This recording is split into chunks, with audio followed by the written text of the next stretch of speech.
It's that time of week again. It is a Wednesday, so welcome back, Hump Day, to your favorite podcast by your favorite fan. That's right, this is Fan Talk with me, Kyle Brenchley, otherwise known as K. Brench. We're repping the Denver Broncos Super Bowl ring again. They're coming off a 5-game streak, winning. They just beat the Cleveland Browns. We'll talk about that a little later. We'll talk about the NBA in-season tournament. Some of you guys are probably like, I still don't know what that is. That's all right. I got you covered. And new college football playoff rankings, as always. As the season has ended, we're running into championship weekend. So we're going to see how that plays out.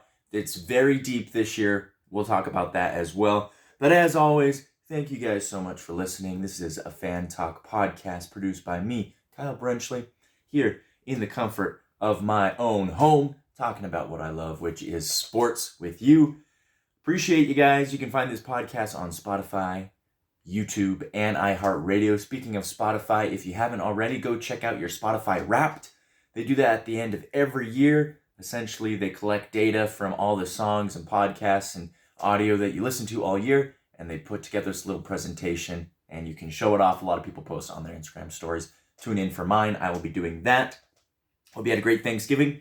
Since I only do this podcast once a week, it seems like Thanksgiving was forever ago, but it was last week. I hope you guys had fun. I hope you guys enjoyed time with your family, played some football, watched some football, or do some puzzles, whatever you guys do for Thanksgiving. I know everyone has some different traditions, but hope you guys had a wonderful time. I had a great time. It was awesome. I love me some Thanksgiving. I'll share my Turkey Bowl stats. I had 1 touchdown reception, 2 interceptions, and I threw for a touchdown. So call me Taysom Hill. Like I'm playing all positions there. But that was really fun. And now we're almost into December. Christmas trees and Christmas lights are going up. I've been working on the lights the last couple days.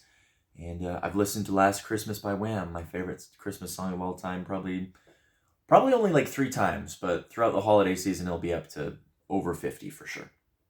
All right. Well, let's jump right in. Let's get into what we're talking about. As I mentioned, the NBA in-season tournament. We'll talk a little NBA today.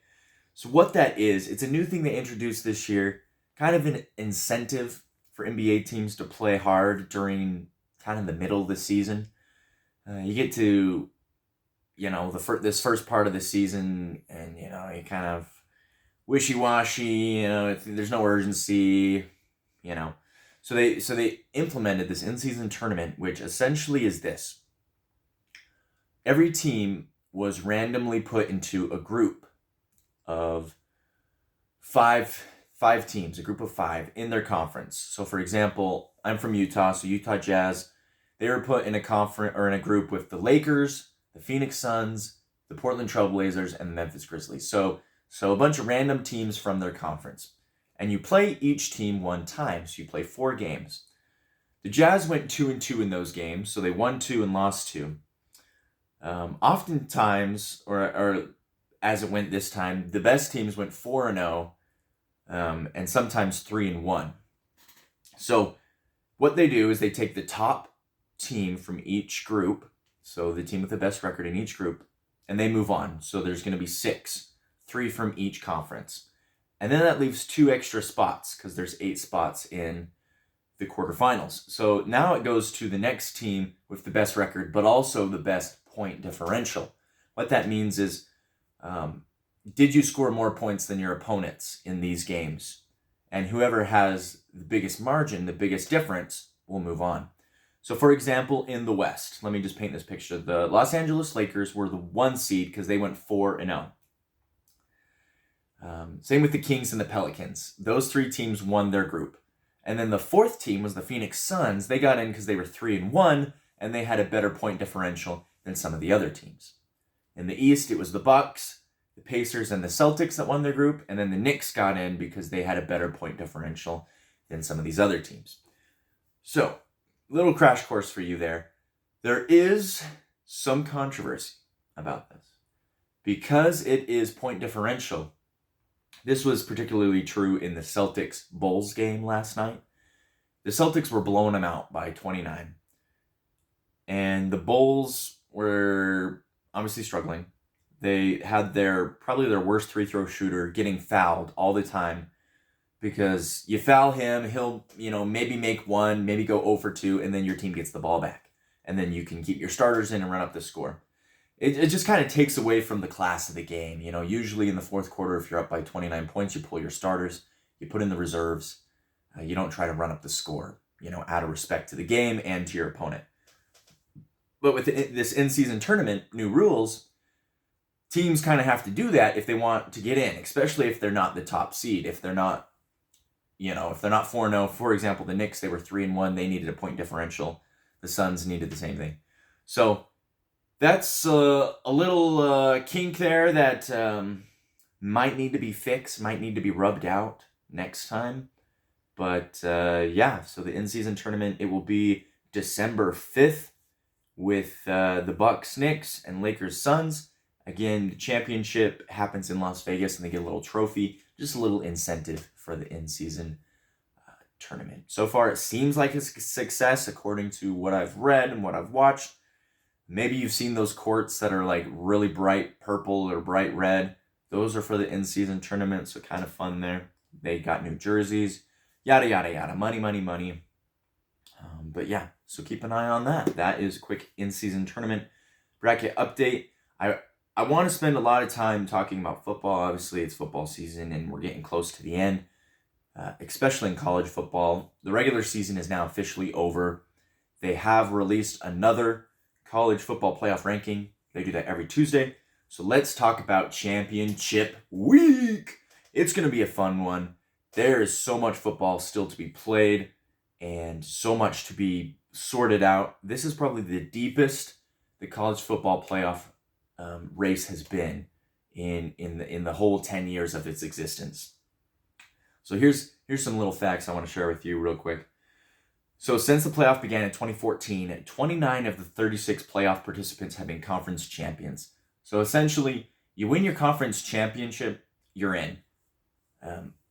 That's not necessarily always true. Like I said, 29 of the 36. Usually, if you're winning your conference championship, you're undefeated. You're, already ranked in the top 5, especially if you're a Power 5 conference.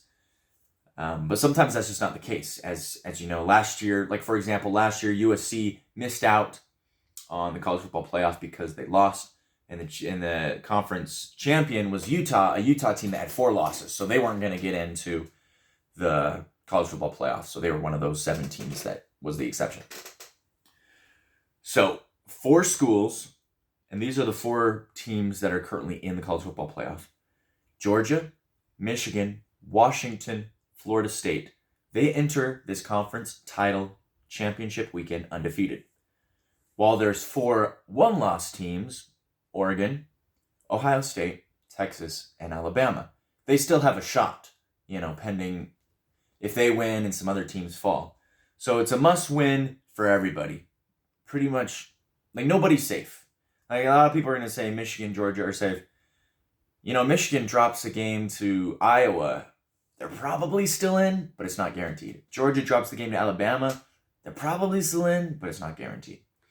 Especially since the College Football Committee came out and put all the undefeated teams in the college football playoff. That seems to be the most defining feature right now for these teams, is that they're undefeated, whereas Oregon, Ohio State, Texas, Alabama are not, so they're left out. So there's a cool thing on ESPN where you can go and you can pick the 5 conference champions, kind of play with it a little bit to see kind of the scenarios that will play out. So for the first one, we have Alabama and Georgia. A lot of people are picking Georgia to win. Essentially, Georgia wins, they're officially in. Alabama pretty much needs to win, beat Georgia, and then they need probably Washington to lose, or probably more likely Florida State to lose. If they can get Florida State to lose and beat Georgia, then they're probably sitting in good position. Florida State, they win, they're probably in, despite the fact that Jordan Travis is out. They lose, they're definitely out. Iowa and Michigan, if Michigan wins, they're definitely in. If they lose, I think they still get in, but they'll probably be the 4 seed.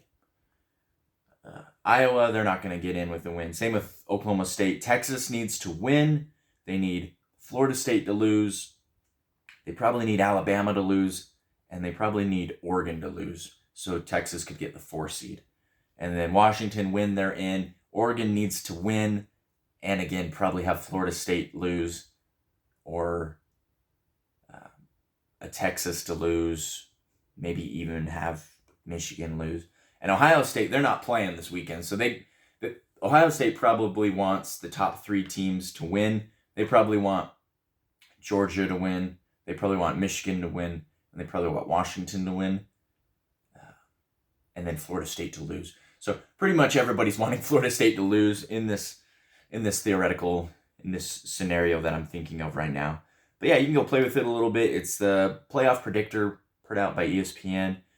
You can just kind of read up on that and have a little fun. All those games, I think the Pac-12 game is a Friday night, but the rest are going to be on Saturday. So enjoy a nice weekend of football. You got it on Friday, you got it on Saturday, and then of course you got NFL on Sunday.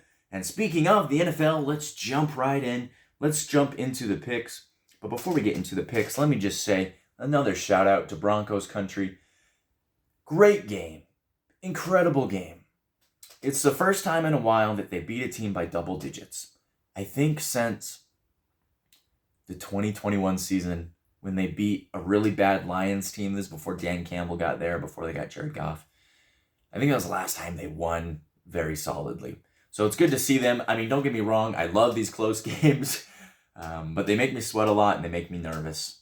So give me a lot of anxiety. So for the sake of my mental health, a sure win is good every once in a while. But okay, there it is. One more time, Super Bowl ring. So let's jump right into the picks here. One thing I will say, and I'm kind of defending myself here, but also I'm not perfect. I do make these picks on Wednesday, and unless it's the Thursday night game, a lot of injury reports and a lot of things can happen before Sunday.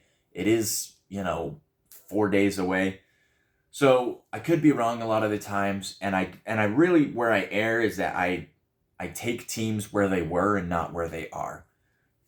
For example, I've been low on the Falcons, I've been low on the Rams, even though they've played a lot better recently than earlier in the season. So there's that little caveat there. But let's waste no more time. Let's talk about Thursday Night Football. What do you guys think about Thursday Night Football? Let me know down in the description. I think Thursday Night Football is fun. It gives me another day to watch football. A lot of people think there's just, cupcake matchups. But this week it won't be a cupcake matchup. We got the Seattle Seahawks against the Dallas Cowboys. And obviously America is saying the Dallas Cowboys, they have a 93% chance to win according to Consumer Picks. They will be at home. I also believe the Cowboys will win. The Seahawks are kind of in a rough position with a tough schedule against the 49ers that they lost last week and the Cowboys this week. If they want to keep their playoff hopes alive, they might need to conjure up an upset, but I don't think they will. So give me the Dallas Cowboys for my first pick, Thursday Night Football. Here we go, the Colts. We're jumping to the AFC South. The Colts are a very good team. They're playing good. They will be without Jonathan Taylor, but I don't think that should be a problem. He's not having an incredible season anyways. Zach Moss is doing just fine. Gardner Minshew is stepping in just fine. The defense is doing just fine.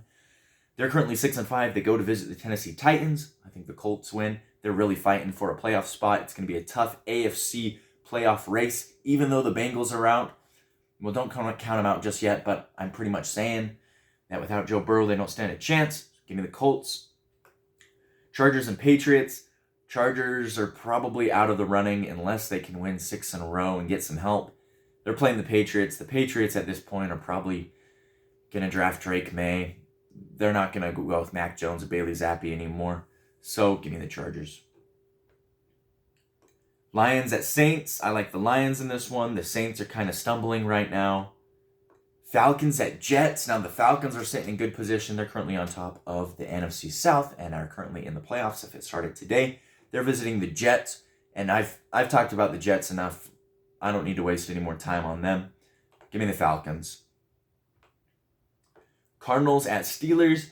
I kind of like the Cardinals. I want the Cardinals to succeed. I like Kyler Murray. He's a product of Oklahoma. I like Hollywood Brown. Same thing, product of Oklahoma.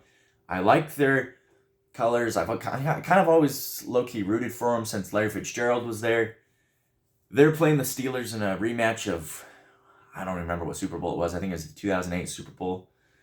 But it is in Pittsburgh, and the Steelers are finding ways to win. They fired Matt Canada. Their offense did a lot better, so give me the Steelers. They are also fighting for a playoff spot. Cardinals, they're jumping in next season. Dolphins at Commanders. Give me the Dolphins. Commanders have a lot of issues. And here we go. Broncos at Texans. This will be potentially the game of the week. Both teams are 6-5. Both teams are fighting for a playoff spot. This game is in Houston. Houston's coming off a close loss to Jacksonville, which a game they probably should have won. Denver's coming off another good defensive performance against the Cleveland Browns. CJ Stroud's a better quarterback than DTR for sure, but the Broncos limited Josh Allen. They limited Patrick Mahomes. They limited a good Josh Dobbs. They limited